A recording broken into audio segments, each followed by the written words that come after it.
ನಿಮಗೆ ಗೊತ್ತಾ 90% investors wrong SIP ಮಾಡ್ತಾ ಇದ್ದಾರೆ.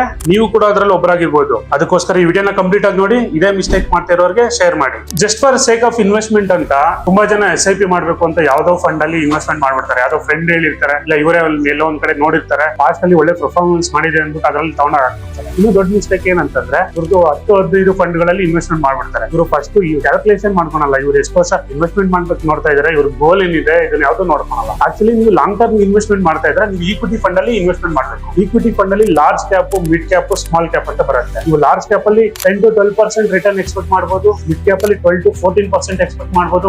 ಸ್ಮಾಲ್ ಕ್ಯಾಪ್ ಅಲ್ಲಿ ನೀವು 14-18% ವರೆಗೂ ನೀವು ಎಕ್ಸ್ಪೆಕ್ಟ್ ಮಾಡಬಹುದು. ನಿಮ್ಮ ಪೋರ್ಟ್ಫೋಲಿಯೋ ಡೈವರ್ಸಿಫೈ ಆಗ್ಬೇಕಂತ ನೀವು ಮಲ್ಟಿ ಅಸೆಟ್ ಒಂದನ್ನ ಕೂಡ ಆಡ್ ಮಾಡ್ಕೋಬಹುದು. ಓವರ್ ಆಲ್ ನೀವು 3-4 ಫಂಡ್ಸ್ ಅಲ್ಲಿ ನೀವು ಇನ್ವೆಸ್ಟ್ಮೆಂಟ್ ಮಾಡಿ ಲಾಂಗ್ ಟರ್ಮ್ ಗೆ ಪ್ರಾಪರ್ ಆಗಿ ಇನ್ವೆಸ್ಟ್ಮೆಂಟ್ ಮಾಡಿದ್ರೆ ಶಿಸ್ತುಬದ್ಧವಾಗಿ ನೀವು ದುಡ್ಡು ಮಾಡ್ತೀರಾ. ಇಲ್ಲ ಅಂತಂದ್ರೆ ನೀವು ಇನ್ವೆಸ್ಟ್ಮೆಂಟ್ ಮಾಡೋ ದುಡ್ಡು ಜೊತೆಗೆ ಈ ಒಂದು ಆಪರ್ಚುನಿಟಿ ಏನು ಕೋಟಿಗಟ್ಟಲೆ ದುಡ್ಡು ಮಾಡಬಹುದು ಅನ್ನೋ ಒಂದು ಆಪರ್ಚುನಿಟಿನ ನೀವು ಕಳ್ಕೊಂತೀರಾ. ಇದೇ ತರ ಕಂಟೆಂಟ್ ನಿಮ್ಗೆ ಬೇಕು ಅಂತಂದ್ರೆ ನಮ್ಮ ಪೇಜ್ ನ ಲೈಕ್ ಮಾಡಿ, ಶೇರ್ ಮಾಡಿ. Thank you.